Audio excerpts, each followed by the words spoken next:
Vamos lá. Olha, Hércules Gomes, para quem está chegando agora, ele é um pianista e compositor brasileiro e ele é muito premiado. Aí, para quem ainda não o conhece, ele é um músico de ritmos brasileiros, jazz e música erudita. E eu gostaria, Hércules, de começar aqui com você. Tem muita gente que te segue, que está já ouvindo, mas também existem aquelas pessoas que ainda estão ouvindo pela primeira vez um pouquinho de você e Aham. ainda elas não conhecem. Como é que você começou nessa carreira brilhante? Porque você tem inúmeros shows, seu YouTube, ele é um YouTube que está bombando também, com músicas maravilhosas, programas maravilhosos que você criou, que são verdadeiramente educativos para a música brasileira. Você começou com quantos anos e como foi isso? Eu comecei com uns 13 anos, mas não no piano, né? Meu pai toca violão, ele começou me ensinando violão, aprendi os acordes no violão e depois passei esses acordes sozinhos por um tecladinho que tinha lá em casa. Então comecei tocando teclado, na verdade, né? Depois disso, como autodidata mesmo, sem estudar, comecei a tocar em umas bandas lá no Espírito Santo, né? Eu sou capixaba, sou natural de Vitória, Espírito Santo, nasci em Vitória, no Espírito Santo. E uh, depois de um tempo tocando nessas bandinhas, já senti a necessidade de aprender um pouco mais, né?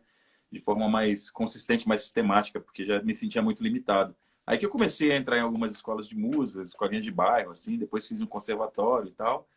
E depois que passei no vestibular, já com 19 anos, né? E fui estudar mesmo. Considero que o ensino formal mesmo, assim, sistematizado, foi na faculdade já. Antes foi muito picado, porque não tinha muito dinheiro para pagar as escolas de música, né?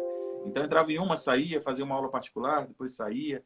Mas sempre tocando teclado. Meu primeiro piano mesmo eu só fui ter quando eu estava na faculdade já. Certo. E você, então, sempre pensou em ser músico? Nunca houve uma outra alternativa na sua cabeça? Assim, quando eu comecei a tocar, eu comecei muito cedo, né? Com uns 15 anos, 16 anos, eu já tocava assim profissionalmente, digo profissionalmente. Morava com meus pais, mas já ganhava meus cachês, né? Nas bandas. É, Aí eu acho que todo adolescente assim sonha, né? Quero ser médico, quero ser astronauta. Então eu acho que eu sonhava com isso também nessa época, mas não tinha uma visão assim de profissão. Eu acho que essa ideia de ser músico profissional só nasceu mesmo lá para os 17, 18 anos, quando eu já estava tocando em bandas e tal, e chegou perto da época do vestibular, e eu comecei a falar, puxa, será que é isso mesmo que quero fazer? Ou vou prestar uma outra, um outro vestibular, uma outra faculdade? Porque eu não me via fazendo faculdade de música, né? Então, aí que eu decidi mesmo, não, eu quero estudar, quero ir para frente com isso, e enfim, foi mais ou menos nessa época, né? Carreira mesmo só veio vir muito tempo depois, assim, 10 anos depois disso, né? Carreira solo, assim, né? Mas o início foi isso aí. Comecei como autodidata, né? Fazendo algumas aulas picadas depois de alguns anos, tocando em bandas, né? E eu acho que com 17 anos eu entrei no conservatório, que aí foi o meu primeiro contato com piano acústico, com o instrumento, né? Eu não tinha piano, mas eu ia para o conservatório toda sexta-feira estudar no piano do conservatório, né? Eu era empenhado desde essa época. Que Mas foi só na legal. faculdade mesmo que eu acho que começou a coisa com o instrumento mesmo, esse som que eu faço hoje, assim, enfim. Que é maravilhoso. Para quem ainda não conhece, eu convido a vocês visitarem a página do YouTube do Hércules Gomes, porque ela é maravilhosa, é uma musicalidade assim de primeira e também o Instagram dele. Agora fala um pouquinho, Hércules, a Uhum. respeito de como você resolveu ir pelas bandas aí, eu digo, seguir a carreira dentro da linha da música brasileira, porque um pianista, a gente sabe que muitos pianistas eles acabam pendendo, né, indo mais Uhum. para o lado da música europeia, das interpretações das músicas clássicas, que são as mais comuns e que fazem mais, inclusive acabam sendo mais tocadas aí em várias salas de concertos pelo mundo. Como que surgiu essa ideia e essa vontade de seguir este caminho, que é o caminho da música brasileira? Uhum. É porque desde pequeno eu acho que é o que eu sempre ouvi, assim. não que eu ouvisse com o meu pai tocando, quando, na infância, esse tipo de música. Meu pai gostava de outro tipo de música, gostava de Jovem Guarda, gostava de Roberto Carlos, Os Incríveis, essas coisas. Mas eu acho que a música brasileira popular assim, sempre está presente na vida do brasileiro, querendo ou não. Né? Então, acho que todo mundo já ouviu choro alguma vez na vida sendo brasileiro. Comigo não era diferente. Na infância tinha... Eu até mostrei no último show online um LP mesmo, um disco que tinha lá em casa. Não sei como esse disco foi chegar lá em casa, mas acho que a minha tia que trouxe do trabalho dela. E já tinha, era um disco de choro, né? Tinha lá Eudóxia de Barros tocando, tinha o Valdir Azevedo tocando, né? Aí tinha temas como Brasileirinho, Tico Tico no Fubá e tal. Então, antes de eu começar a tocar, eu já ouvia. Assim, querendo ou sem querer, aquilo já entrava na minha vida e eu gostava desse tipo de som. Então, eu acho que isso tem muito a ver com o que a gente vive mesmo, né? Durante a vida, com o que a gente escuta, né? Durante a vida. Então, sempre foi uma coisa meio natural. Agora, isso que você falou de música europeia, eu incluiria o jazz também, se a gente estiver falando de música mais popular. É uma coisa um pouco cultural também, principalmente porque no Brasil a gente não tem muito método de música popular e mesmo assim os métodos e o tipo de ensino de música clássica é muito ainda fundamentado na música europeia, né? Na música clássica europeia. Ainda, a gente tem um caminho longo ainda para mudar um pouco desse cenário. Então, na época que eu fiz faculdade, a gente estudava muito mais jazz do que choro, por exemplo. Aliás, choro eu não estudei na faculdade, não tinha essa disciplina. Por quê? Porque os Que professores não pena, não aprenderam assim. tinha. Tá, Não tinha, entendi. porque não tem método, não tem metodologia. Se você comparar com a metodologia do jazz, por exemplo, e com a tradição da música clássica europeia, você tem uma coisa muito mais consolidada do que o ensino da música brasileira, do que a música brasileira mesmo, né? Falando no jazz, por exemplo, a quantidade de métodos de jazz, de improvisação, de harmonia que você tem, nem se compara com a quantidade de métodos que você tem de choro. Você entende? Então é uma coisa assim meio já cultural que a gente ainda está engatinhando e tal. Já melhorou muito, assim, de 20 anos para cá, né? Mas na época mesmo eu não estudava tanto música brasileira porque não tinha quem ensinasse isso, né? Então eu aprendi muito ouvindo. E eu sempre ouvi esse tipo de música. E tive várias fases também, né? Eu lembro que na época da faculdade a gente tinha vários grupos de música instrumental que eram bem influenciados assim pelo jazz, né? E estudei música clássica também. Na época que eu estudava música clássica, eu gostava de tocar brasileiros, mas eu gostava mais de tocar Liszt, gostava de tocar Rachmaninoff, né? Eu gostava desse tipo de música romântica, né? Então, as coisas ao mesmo tempo que se misturam, né? Tem essa coisa cultural que no Brasil a gente ainda está engatinhando com a metodologia mesmo de ensino de música brasileira, né? A gente tem muito que evoluir nisso ainda. Mas aí, como eu Olha, sempre gostei desse tipo de música, né, brasileira mais tradicional, e esse tipo de música sempre esteve presente, e depois de eu estudar clássico, toda aquela história do jazz, eu adquiri mais ferramentas para trabalhar esse tipo de música, acabou sendo tudo muito positivo, assim, tudo que eu fiz e tudo que eu vivi, sabe? Porque eu aplico tudo isso na música que eu faço hoje, né? é verdade, Hércules. Aqui tem alguns comentários muito interessantes. A gente está com muitos comentários, mas tem Legal. gente falando aqui que você é um embaixador da música brasileira, da Ah, que MPB. isso. É verdade. Para quem está chegando agora, não conhece o Hércules Gomes, ele é um pianista brasileiro e também compositor. Olha, é raro isso. Ele não é só intérprete, gente. Ele é um compositor, ou seja, ele faz música. E é algo muito interessante isso, porque quem te segue aqui já reconhece muito bem, o pessoal está falando que você é fantástico, é isso mesmo. Quem falou foi a Maria Tereza Pena, falou, é o embaixador da música brasileira, parabéns, Um é beijo isso aí para mesmo. Maria Tereza. Olha, Hércules, agora fala um pouquinho, você falou a respeito, você falou assim, eu escutava e acabava estudando um pouquinho mais também dessa linha mais romântica, mas você tem uma composição, inclusive, romântica, maravilhosa, que eu adoro, e eu tenho certeza que tem muitas pessoas que gostam, e é a platônica. Uhum. Toca um trechinho aí, mas fala, antes de você tocar, para as pessoas entenderem, como é Uhum. que surgiu essa coisa da composição e como que você compôs a platônica? A composição, eu demorei para compor, viu? Comecei a compor, nossa, eu já estava na faculdade, assim, antes eu nem experimentava, porque eu tentava compor e eu achava tudo muito ruim. as coisas que eu fazia. Eu não gostava, assim. Aí teve um workshop, que eu sempre conto essa história, um workshop da Silvia Góes, que ela falou de uma... Ela fez uma analogia, assim, com uma fileira. Uma fileira. Você tem um corredor que tem uma fileira, assim, só que não é uma fileira de pessoas, é uma fileira de ideias. Você precisa deixar a primeira ideia sair para que a segunda, que está atrás da primeira, e é melhor que a primeira, saia também. Para que a terceira, que está atrás da segunda, e a quarta, terceira, quarta, quinta, sexta, e assim sucessivamente. E é verdade, depois que comecei a fazer isso, eu comecei a me animar mais em compor, em fazer composições. Então foi depois desse workshop da Silvia, que eu assisti há uns 18 anos, quase 20 anos atrás, que eu comecei a compor e depois nunca mais parei. Assim, né? Tem fases que eu componho mais, tem fases que eu componho menos. E para o disco Pianismo, que eu gravei em 2013, eu compus bastante. Tanto que tem 6 músicas minhas e 6 músicas de outros compositores. E uma dessas músicas é a Platônica, que você mencionou, né? Que é uma música que eu fiz quando eu estava super apaixonado por uma garota que não queria saber de mim. Só que a questão é a seguinte, virou um negócio platônico mesmo, porque eu realmente não conhecia a garota bem. Assim, a gente deve ter saído uma vez, e, enfim. Aí depois eu fiquei louco pela garota, ela não quis saber de mim. Aí eu fiz essa música, estava super inspirado, e uma noite eu fiz. Só que eu só vim gravar em 2013. Fiz em 2008, 2007 para 2008, faz muito tempo. E vim gravar só no disco Pianismo em 2013. E foi uma coisa tão sincera, assim, da minha parte, né? Que as pessoas gostam muito dessa música. Tanto que quando eu gravei e soltei o vídeo, era a música que as pessoas mais pediam partitura. Os pianistas, né? Mais pediam as partituras.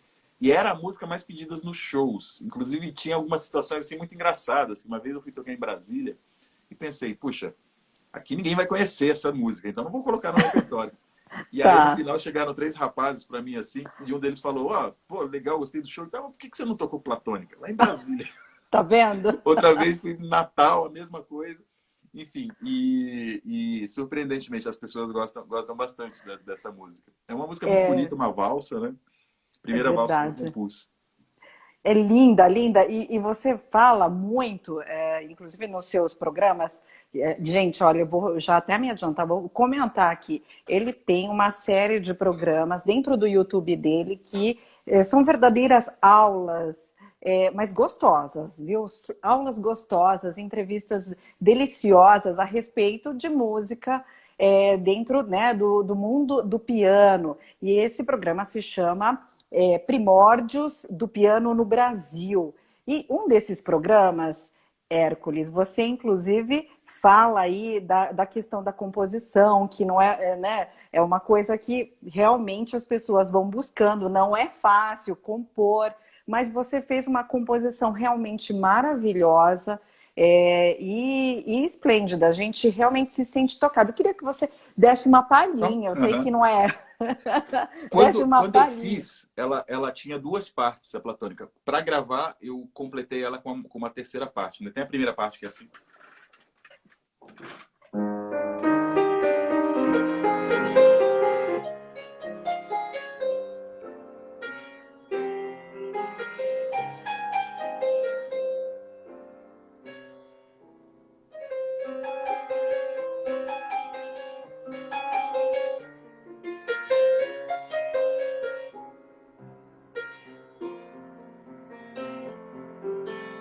Aí tinha uma segunda parte.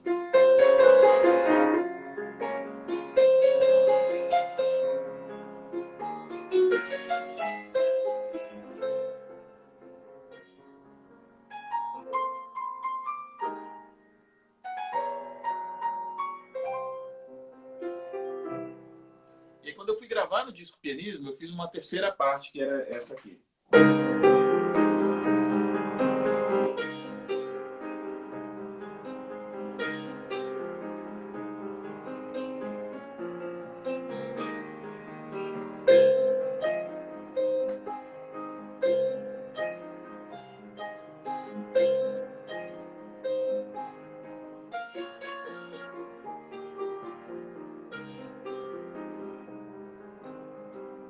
Então, é uma valsa de 3 partes. No meio eu dou tem um interlúdiozinho. É uma música que tem uns 6 minutos, mais ou menos.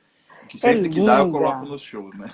Não, sempre que dá, não, você tem que colocar. Eu sei que é difícil, porque você sempre tem músicas novas aí, mas o pessoal está indo ao delírio. Eu tenho muitos comentários aqui, o pessoal Legal. está falando, ah, Simone, muito obrigada por pedir a platônica, belíssima. O pessoal está dizendo aqui, isso quem falou foi a Monique, aí depois eu tenho aqui a Tamis falando, incrível, mãos mágicas. Eu tenho muitos comentários, o pessoal falando, nossa, Legal. a música mais meiga que existe. Quem falou aqui foi a Zeta Turana.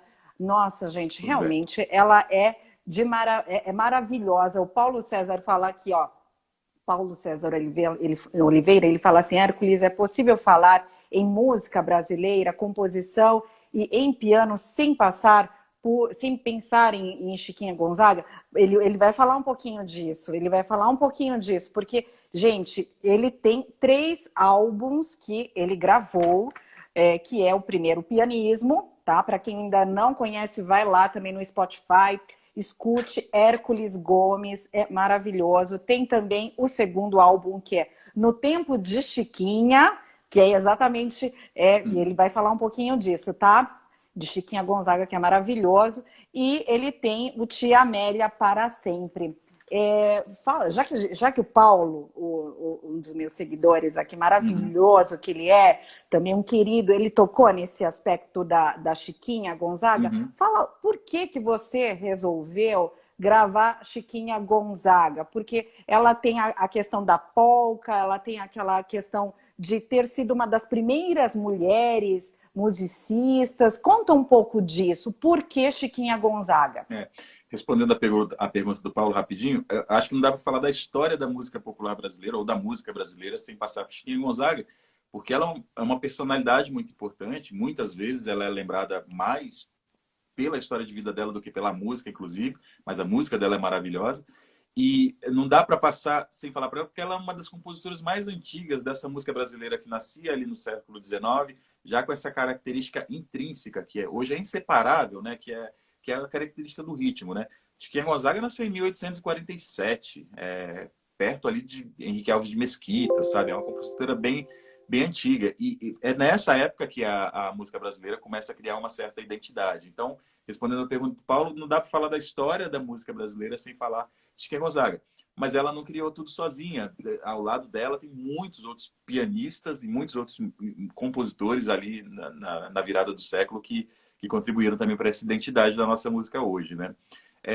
Sobre o disco do Tempo da Chiquinha, eu gravei em 2018, né? E é aquela história, a gente não escolhe muitas coisas que a gente vai fazer, vão escolhendo as situações que a gente vai vivendo, né? Vão levando a gente para aquilo, e da Chiquinha Gonzaga não foi diferente. Estava se comemorando os 170 anos de nascimento da Chiquinha Gonzaga em 2017, né? Aí o Vandrei Braga, que cuida do site da Chiquinha Gonzaga, aliás, recomendo para quem não conhece, que conheça o site da Chiquinha Gonzaga. O piano está querendo tocar sozinho aqui. Ele já um tem site vida maravilhoso, que tem tudo da Chiquinha Gonzaga, lá digitalizado e tal. Enfim, o Vandrei, que cuida desse site, ele me pediu para fazer um arranjo de uma música da Chiquinha Gonzaga para comemorar os 170 anos de nascimento. E aí eu fiz um arranjo, acho que foi atraente na época.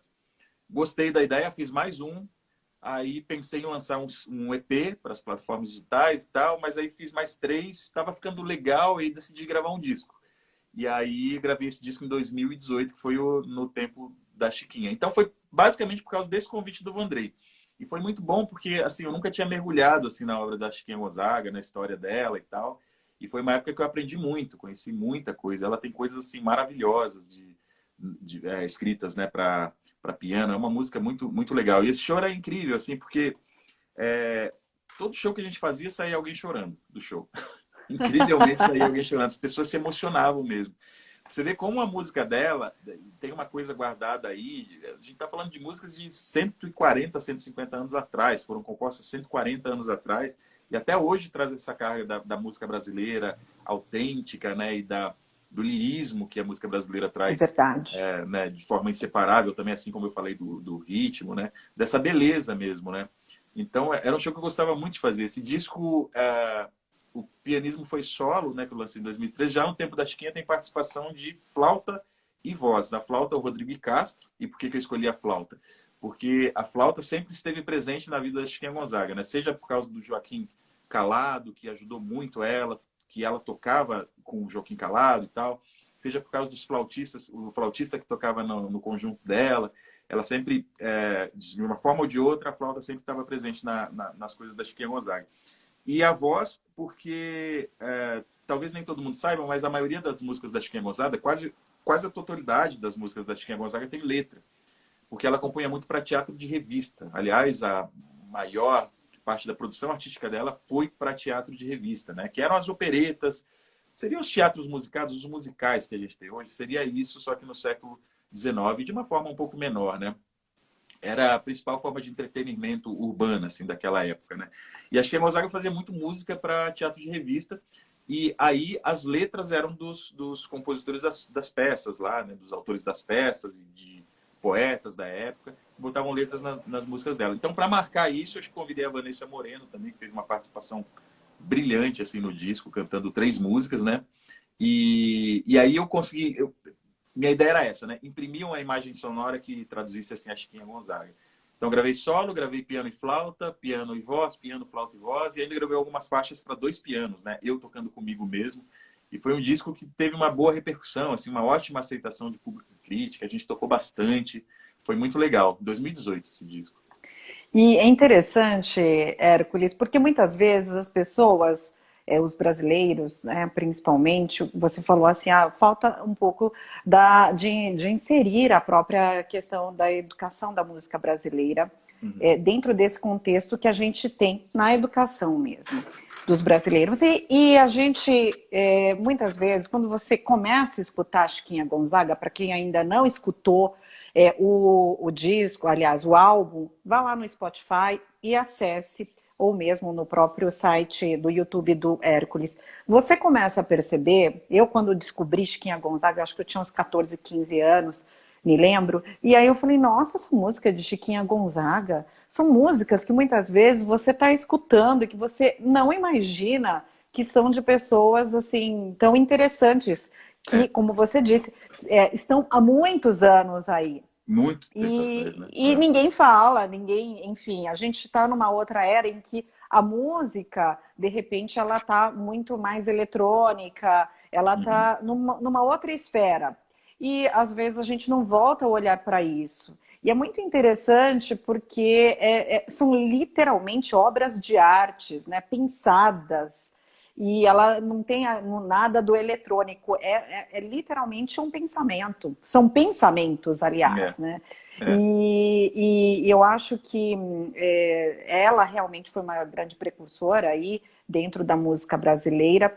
E eu acho muito interessante que você, até nos seus programas dos primórdios, quando você fala lá no YouTube, você coloca sempre a questão da mulher, da presença da mulher e tal. Você também tem uma pianista que participa também do programa. Eu gosto muito disso. E você fala que a mulher, ela realmente era um pouco desvalorizada. Fala um pouquinho disso, porque tem até a história da irmã de Mendelssohn, né? Que ela também não aparecia. Conta um pouquinho disso. Essa é uma história muito, muito louca, né? Porque recentemente, não é século XIX, não. Recentemente descobriram que algumas peças do Félix Mendelssohn foram compostas não por ele, mas pela irmã dele, mas saíram no nome do Félix Mendelssohn, né? E na Europa já tinha esse preconceito, claro, preconceito contra... Hoje em dia ainda é muito difícil para as mulheres, mas imagina no século XIX, né? Como que era isso.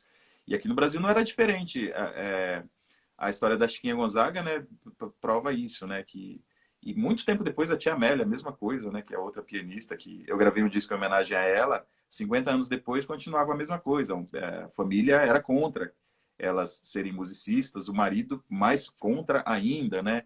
Então era muito difícil. Foram mulheres que precisaram enfrentar a sociedade, todo um padrão social que era completamente patriarcal, ainda é, né? Mas e a ideia de chamar a Elo e a Karen, a Heloísa Fernandes e a Karen Fernandes, para participarem do projeto do Primórdios do Brasil é exatamente essa, né? Para falar um pouco da perspectiva da mulher pianista, né? Como que é hoje em dia. E a gente conversou bastante sobre isso.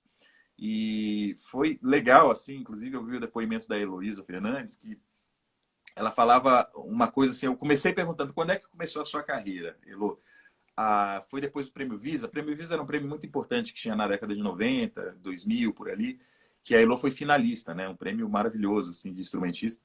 E aí eu perguntei, foi por causa do Prêmio Visa e tal? Ela falou, não, é o seguinte, eu sempre toquei piano, sempre estudei muito, mas com 20 anos eu casei. Casei, tive filhos e fui mãe. Fui mãe por 10 anos. Com 30 anos eu me separei e aí tinha o Prêmio Visa. Aí eu me inscrevi no Prêmio Visa e tal, e aí que minha carreira começou, porque aí eu conheci muitas pessoas, tá? Ela começou a contar.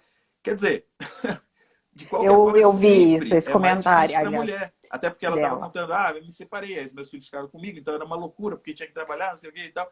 Então, quer dizer, a coisa mudou, tá, não é da forma que existia, Você mas o vê como padrão a mulher social faz tanta coisa? exatamente. Então, inclusive começou falando dessa frase, né? Nós somos incríveis, porque a gente Somos. consegue dar conta de muitas coisas ao mesmo tempo. E realmente, eu fiz questão de ilustrar um pouco isso pela perspectiva delas, né? Da Karen e da Elo. A Karen falou a mesma coisa, apesar de não ter filhos e não ser casada, mas hoje em dia ela falava dos pais, sabe? Que os pais queriam que ela aprendesse piano para tocar na igreja e casar com um pastor.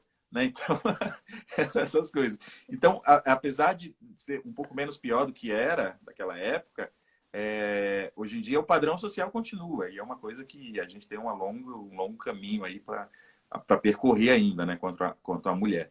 E aí a gente queria exatamente falar sobre a mulher pianista hoje em dia, né? Então, inclusive, por isso que eu chamei as duas, fizeram participações brilhantes. Até hoje estou recebendo comentários no YouTube. Faz um mês que o projeto foi ao ar, né?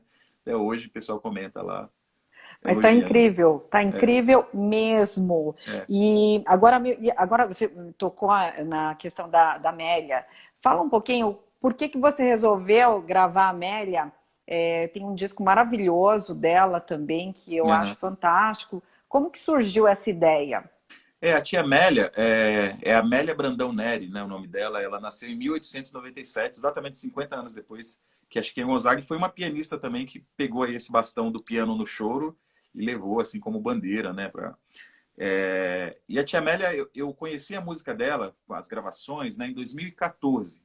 Esse flautista que gravou no disco No Tempo da Chiquinha, o Rodrigo Castro, ele me apresentou vários pianistas, dentre esses pianistas a tia Amélia, pianistas que eu não conhecia, né, que tem uma relação muito forte com o choro.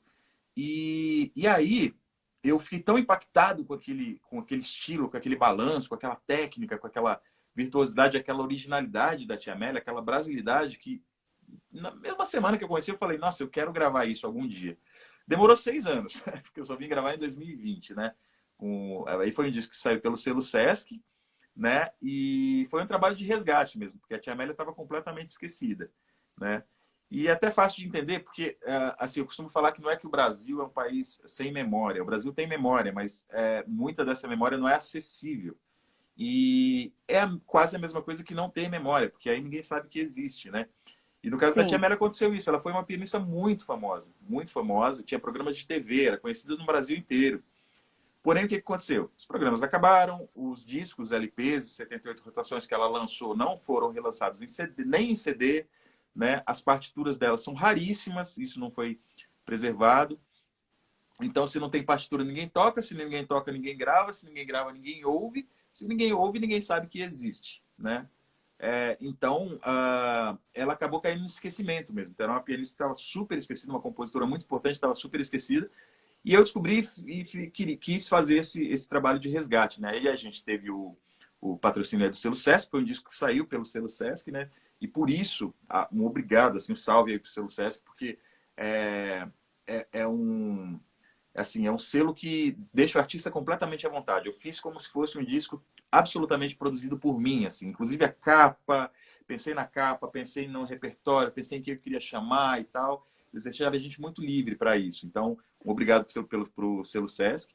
É um projeto que dificilmente eu teria conseguido fazer sozinho, assim, com as sim, campanhas de sim. financiamento coletivo que eu faço, com o dinheiro que eu consigo juntar para gravar disco. Então, o apoio do selo Sesc foi muito importante, né? O trabalho do selo Sesc. E é um trabalho totalmente em conjunto, assim. E aí foi um disco muito legal, porque a minha ideia foi imprimir nesse disco uma imagem sonora da carreira da Tia Amélia. Então, ela gravou muito piano solo, né? Então, eu gravei algumas faixas de piano solo, como ela tocava. Ela gravou muito com banda à base de sopros, tipo essas bandinhas de coreto, né? Que até hoje existem no interior, com tuba, com trompete, com clarineta e tal. Então eu chamei uma turma para gravar com essa formação também.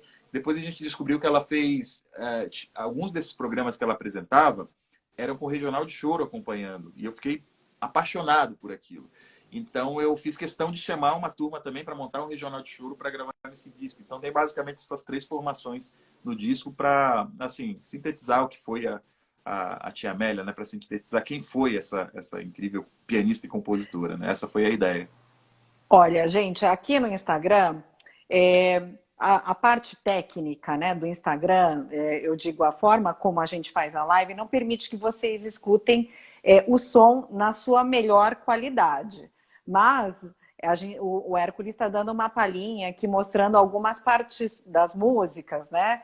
E você pode dar uma palhinha sobre alguma coisa, uma das músicas que você mais gosta da Tia Amélia, que mostra essa brasilidade? Sim, vamos lá. Tem uma que eu gosto muito, Cuíca no Choro, que ela grava com uma cuíca. Assim, eu usei uma cuíca no disco também, quando eu gravei, né? Ela é bem legal essa música. Tem uma mão esquerda, assim, dificílima, super difícil de tocar, mais ou menos assim.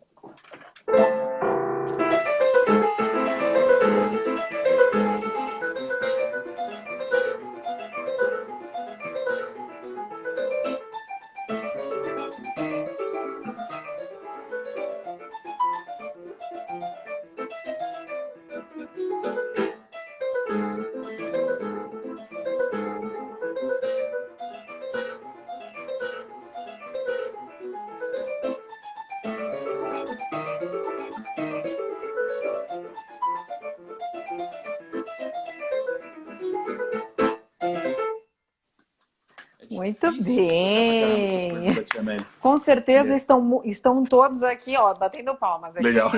Aqui, ó, umas palminhas, ó, tem até a Marina Klink aqui, uma grande amiga, uma grande fotógrafa maravilhosa também, já tá batendo palmas, é isso mesmo. Muita gente, a Bebel Oficial também. Olha, tem gente aqui falando, o Alice Marte, ele está falando assim, olha, parabéns, Hércules é um convidado erudito com muita humildade e carisma, eu estou aprendendo muito com ele aqui, obrigado, é verdade, olha, a gente Legal. aprende, viu? Legal. Vai lá depois no YouTube dele e no Instagram que você vai aprender mais, porque ele é fantástico. Agora, toca uma de Chiquinha, posso pedir? Pode? Uma palhinha de corta-jaca, que eu Vamos lá. adoro, ó, adoro.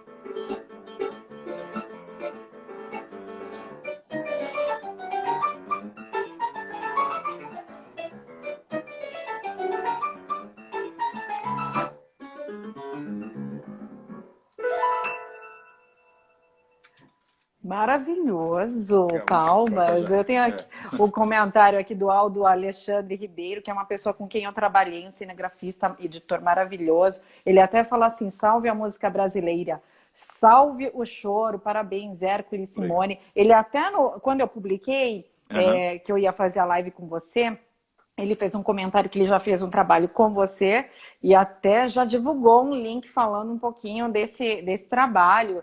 Ele é um super fã seu, viu? Aqui só tem massa, super fã.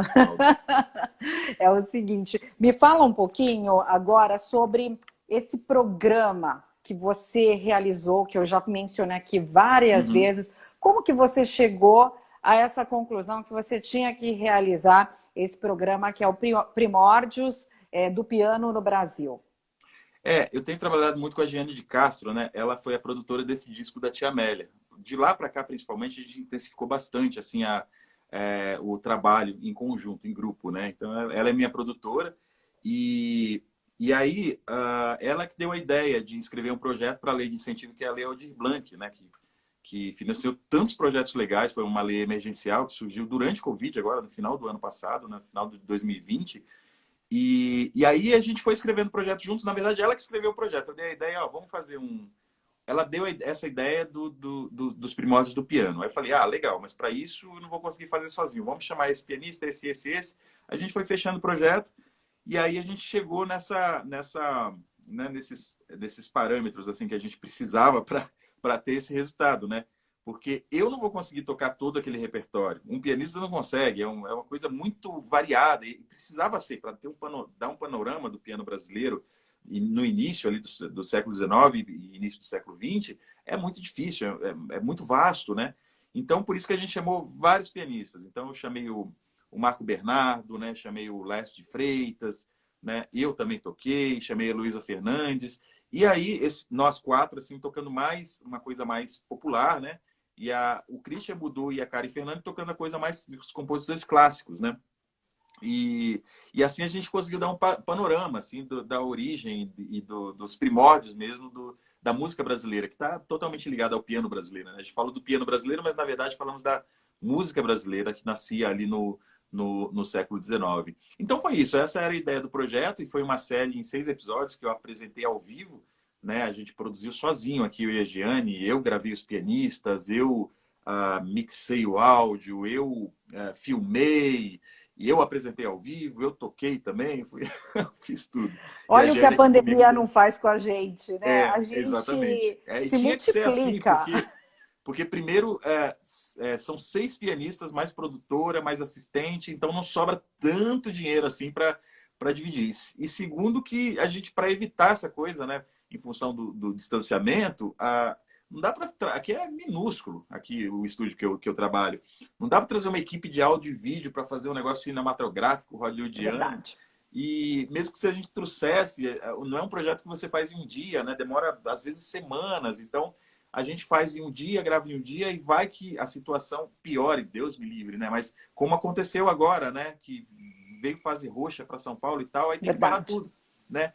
Então, o quanto mais a gente conseguir se virar sozinho, melhor. E aí, por isso que eu tive essa ideia também de fazer tudo do jeito que a gente conseguia aqui. Ficou super honesto, assim, ficou super legal. Então, foi uma série em 6 episódios que a gente fez um panorama aí do início do piano brasileiro até início do século XX. Apresentei ao vivo esse programa e foram 6 episódios, cada episódio com um pianista. Na verdade, a gente misturou bastante os pianistas dos episódios, mas cada episódio tinha entrevista com um pianista no final. E essas lives, esse programa, tá todo... o programa já se encerrou, né? Já fechou e está todo disponível lá no meu canal do YouTube. Aliás, no meu canal do YouTube, a primeira playlist que tem é do Primórdios do Piano no Brasil. Segunda playlist do disco da Tia Amélia, tem o disco inteirinho lá para assistir. Terceira playlist do disco No Tempo da Chiquinha. Quarta do pianismo e depois tem outras playlists lá bem interessantes. Certo. Olha, tem muita gente aqui comentando, inclusive eu vou mencionar aqui a Silvia Maria Gattoni, que é a minha sogra. Ela fala, adoro Chiquinha Gonzaga, ela gosta mesmo. Sempre que ela vem aqui em casa, eu tenho o costume de cozinhar, de fazer muitas coisas, e quando a gente faz almoço, eu coloco sempre uma música, né? Isso é um vício, a gente não consegue fazer nada sem música aqui em casa. E eu coloco muitas vezes você. Eu coloco lá no Spotify e eu coloco um almoço de domingo, né? Uma Chiquinha Gonzaga, e ela adora, ela ama, por isso que ela fez esse comentário. Que legal. Eu adoro mesmo, ela disse. Bom, e eu queria só te perguntar uma coisa, te falar, né? Como é que é essa rotina de um pianista que é pianista, tem uma característica muito forte, né, dessa brasilidade e da composição dentro de toda essa música que você exala. Porque parece que você senta no piano e o piano vai com você. E a gente fica até hipnotizado quando a gente escuta, né? Eu não conheço você de hoje, Hércules. Venho te acompanhando há muitos anos, você sabe disso. Faz um tempo. Então, eu tô falando porque sempre você hipnotizou. Sempre. Legal. E fala um pouquinho como é que você alcançou isso. Porque não é uma coisa fácil, não é uma coisa... Com certeza não vem pronta, né? Por exemplo, nasci com isso. Não, conta como é que é isso, como é que é a sua rotina. Na rotina hoje é melhor nem contar, porque é uma coisa muito louca. Mas eu acho que essa coisa da assinatura, assim, da personalidade, você vai construindo aquilo que eu falei, né? Em função do que você vai vivendo, em função musicalmente, não musicalmente também, em função do que você vai aprendendo, né? Com essas experiências que você tem na vida. Eu acho que é tudo, é uma coisa que não dá para se ensinar na escola, ou pelo menos não somente na escola, né? Porque eu sou protetor das escolas. Eu acho que a escola, o método, né, é uma coisa que funciona para todo mundo. Aprender a tocar de ouvido, como eu aprendi no início, não funciona para todo mundo, mas a escola funciona. Mas eu acho que isso não dá para se ensinar só na escola, não dá para você fabricar artistas, né? É uma coisa que vem da experiência mesmo, musical e extramusical. Então, é uma coisa que você nem planeja, né? Você vai construindo, assim. Agora, a questão da rotina hoje é muito, muito louca, assim. É tudo em função de um objetivo, né? Do que está por vir. Então, na época que a gente estava gravando os primórdios, por exemplo, eu praticamente não estudei piano, porque as coisas que eu tinha que fazer de gravação, de mixagem, de edição, era um trabalho tremendo, assim, tão grande que não dava para sentar no piano. Então, rotina com instrumento, por exemplo, que é o que sempre me perguntam, é muito em função do que está por vir. Já domingo passado eu fiz um show, que você estava presente também, inclusive. Obrigado, Simone. Sempre, sempre. Então, eu estava estudando em função daquele show. Então, eu colocava músicas novas, estudava técnica, né, através dessas músicas, tudo em função daquele show. Então, às vezes, quando precisa estudar 4 horas por dia, quando precisa estudar 6 horas por dia, tem que estudar, porque é em função de algum objetivo, que se eu não fizer isso, eu não vou dar conta desse objetivo. Mas, às vezes, se precisar ficar uma semana fora do piano, é triste, mas às vezes tem que ficar uma semana fora do piano. Daquela crise, né, de abstinência, começa a ficar triste quando eu fico muito tempo fora do piano. Quando eu estou aqui, eu descanso. Eu descanso quando eu sento aqui e começo a tocar. Assim, é uma coisa incrível isso. Então, a rotina é muito, muito variada. Não dá nem para dizer que é assim todo dia, porque não é. Ainda fico muito com meus filhos, né? Eu fico o dia inteiro com eles. Venho para cá à noite para trabalhar, né? Enfim, São lindos é uma coisa eles. muito, muito varia demais. Assim, é uma coisa... A rotina que eu tenho é essa. Todo dia eu tô com os meus filhos. O E dia você inteiro. respira o piano, né, também, não tem como, né? Eu queria respirar um E, pouquinho mais, eu confesso, mas não dá. Nessa situação não dá. Eu bom, ainda me mas 4, considero... 6 horas já é bastante. Não, não, mas não tem 6 horas, faz muito tempo que eu não. Eu dei um exemplo assim, mas faz muito, mas Tá. muito tempo que quase nem lembro. Acho que a última vez que eu estudei 6 horas durante um mês, assim, foi quando eu fui fazer um concerto com a Sinfônica de Campinas, isso em 2017 e tal. Agora, às vezes, sobra um dia assim que você tem que estudar, porque na semana seguinte tem um show, e sobrou um dia inteiro. Aí sim você estuda 6 horas, né? Mas eu gostaria muito de ter mais tempo. Mas eu não sei se seria feliz também só estudando 8 horas de piano por dia hoje. Na época da faculdade eu seria. Eu queria isso e eu fazia isso. Mas hoje em dia eu gosto muito de outras coisas também. Então tudo isso que eu faço, sabe?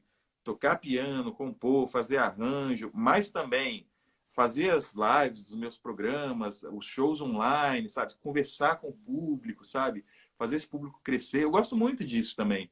Então, É uma dar troca aulas. muito Então, eu não seria feliz. gostosa. Eu não seria feliz só dando aula, não seria feliz só tocando piano, não seria feliz só tocando, só fazendo shows e não seria feliz também só produzindo. Eu acho que eu preciso de tudo hoje em dia. E nesse momento difícil da pandemia, em que a gente não tem a possibilidade de ter as casas de shows abertas Uhum. e as apresentações, você foi muito criativo, você está sendo muito criativo, né? Você estava com alguns cursos também que você estava Tem. fazendo com as pessoas, você ainda está fazendo, né? E Uhum. as lives também, conta um pouquinho disso. Porque eu entendo, viu, até para todos vocês, eu sempre falo que é uma conversa aberta, vocês fiquem à vontade sempre para fazer os seus comentários, pessoal. Que a gente, de fato, precisa olhar para o outro. E a música, né, os artistas aí, eles estão passando por uma situação bastante complicada. Todos, né? Eu não estou falando só da área cultural, mas de muitas áreas. Mas a área da música é algo que a gente, às vezes, não valoriza tanto, não para pensar, mas é ela, a cultura, a música, que muitas vezes inspira, tira a gente da tristeza, transforma a vida de uma outra maneira. Então, olhem de maneira diferente para isso. E fala um pouquinho, Hércules, você, de como é que você fez toda essa sua reestruturação para você que estava sempre viajando, fazendo inúmeros shows. No início foi bem difícil, foi bem complicado. Porque eu estava numa fase que eu estava vivendo só com os shows, porque os shows não me permitiam fazer outra coisa, porque me demandavam muito tempo. Então, nem se eu quisesse voltar a dar aulas, eu conseguiria naquela época, né? Aí, de uma hora para outra, acabaram todos os shows. E aí, nem aluno eu tinha na época, né? Então, eu fiz basicamente duas ações nessa época que continuam até hoje. Uma foi voltar a dar aulas de piano, aí dessa vez totalmente online, né? Tive que mudar completamente minha forma de trabalho. Uh, e a outra foi continuar com as campanhas de financiamento coletivo, seja para algum resgate, algum trabalho de resgate, como eu fiz o da Tia Amélia, seja para os shows online, seja para alguma coisa. E, além disso, tinha algumas coisas que vinham pintando, assim, de projetos, de instituições. Por exemplo, o Itaú Cultural fez arte como Respiro. O que mais? Teve a Lei Aldir Blanc no final do ano e tal. E conseguimos aprovar alguns, né? Mas isso eu diria que até é lucro, porque é uma coisa que não dá para contar. Você, às vezes aprova, às vezes não aprova. Shows são muito raros e foram muito raros no ano passado. Online ou não, convite para shows foram raríssimos. Sem ser online, não teve, na verdade, ano passado. Eu fiz o primeiro agora, que foi online também. Até agora não tem que não seja online. Mas 14 meses sem tocar, sem fazer show com público. Faz exatamente 14 meses. Então, a classe artística foi muito afetada. Aí, uma das ações que eu fiz aqui foi voltar a dar aulas de piano, inicialmente individuais, e logo depois montei o meu curso online. E hoje eu só tenho curso online, só dou aulas para esses alunos que estão dentro do curso online, né? E a outra ação foi essa de campanha de financiamento coletivo. Aí, somado a isso, teve essas leis de incentivo, que uma ou outra a gente aprovou, e um ou outro convite para eventos corporativos ou não, que eu fazia shows daqui do estúdio, online, né? Essa coisa de criatividade não é opção para mim, né? Foi uma coisa que... aquela história da necessidade de fazer o sapo pular mesmo. No meu caso, foi isso. E se eu Você se falasse para mim... reinventou.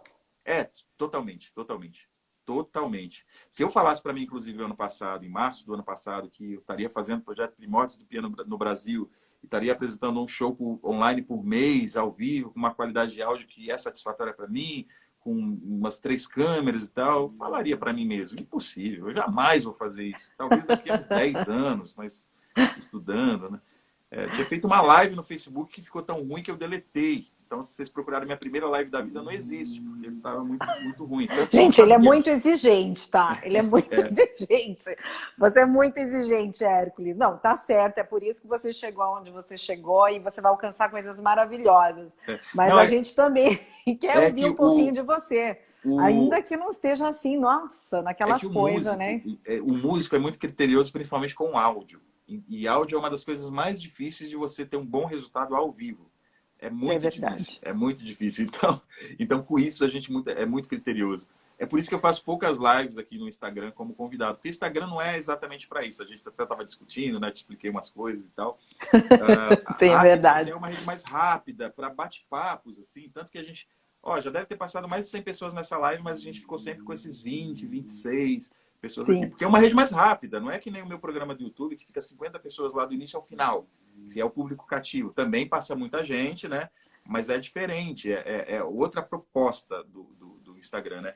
E eu nunca faço live no Instagram por causa de qualidade de áudio mesmo, porque fica muito ruim. Mas é raro, então. Eu tô tendo essa oportunidade de falar com você e você tocar, dar umas palhinhas, tá vendo, gente? Eu tenho dificuldade ultimamente de aceitar convite de lives, de entrevistas de amigos, por falta de tempo mesmo. Porque as minhas coisas já tomam todo o tempo, aí acaba não sobrando muito tempo. Mas principalmente por falta de tempo, então. Mas a gente tem esse capricho mesmo, principalmente com áudio, né? Que é uma coisa de músico mesmo. Claro, não, mas tá certíssimo aqui. Olha, a Simone Oliveira Astori, ela fala assim: ouvir Hércules é gratificante demais. Na academia faço esteira, ouvindo ele tocar. O tempo passa rápido. Nossa, um beijo pra Simone. Isso obrigado, mesmo. Simone. Ele fala, ele é perfeccionista. Realmente, por isso toca nesse nível. É verdade, sim. E a gente aqui tem muita gente falando, mas a gente está com um tempo já curto aqui, terminando. Queria que você dissesse um pouquinho qual é o conselho para você, que você daria para as pessoas, que você poderia falar a respeito de quem está estudando música ou para quem gosta de música e de repente falar, eu quero estudar, mas não sei se eu faço, se eu não faço. A minha sogra, ela, inclusive, o sonho dela era estudar música. E ela acabou nunca estudando, mas ela adora escutar. E eu queria que você falasse um pouquinho disso, qual o conselho que você dá? A primeira coisa, eu acho que assim, ter certeza de que você quer isso, né? Não é difícil de descobrir se você tem certeza, assim, muitas vezes as pessoas ficam na dúvida, mas é mais por um medo de, como será a profissão, né, os jovens, né, do que por ter dúvida se ela realmente consegue ou não viver sem música na vida dela, né, sem tocar um instrumento, sem ser um músico. E eu acho que o principal é isso. Tenha certeza, se você quer seguir com carreira de músico, você tem que ter certeza disso. E no seguinte sentido, será que você consegue viver sem música na sua vida? Né? Se você, suponhamos que você fique milionário de um dia para o outro, né? Assim, Simone, ganhe 50 milhões de euros de um dia para o outro. Você vai continuar com a música? Você vai abrir um negócio e deixar a música por lá? Você vai falar, eu vou continuar com a música. Não, então pode ir tranquilo, porque você ama a música e você vai conseguir viver de música. Basta estudar e tal. O primeiro conselho, então, que eu dou é esse. Assim, tenha certeza que você quer isso, que você ama isso e de que você não consegue viver sem isso. Porque se você tiver dúvida, eu gosto e tal, aí não compensa. Sabe por quê? É muito difícil. É muito difícil. Primeiro você vai ter que estudar muito, muito, muito, muito. Enquanto uma galera tá indo pra praia e tal, você vai ter que ficar estudando, sabe? Você tem que amar muito o que você faz, senão não compensa. Tá? E segundo lugar é exatamente isso, estudar, tem que estudar. Principalmente se você quer ser um grande instrumentista, ou mesmo se você canta, né? Tem que estudar bastante. E não estou falando nem só do instrumento ou da voz, a questão, não é nem as horas que você gasta de estudo no instrumento, é você estudar fora da música também. Você tem que ter a música na sua vida, de alguma forma, mesmo quando você está fora do instrumento, porque o instrumento não é o único lugar para você estudar. Você ouvindo, você estuda muito e aprende, às vezes, muito mais do que só no instrumento. Você ficar só no instrumento não leva a lugar nenhum. Só isso, não.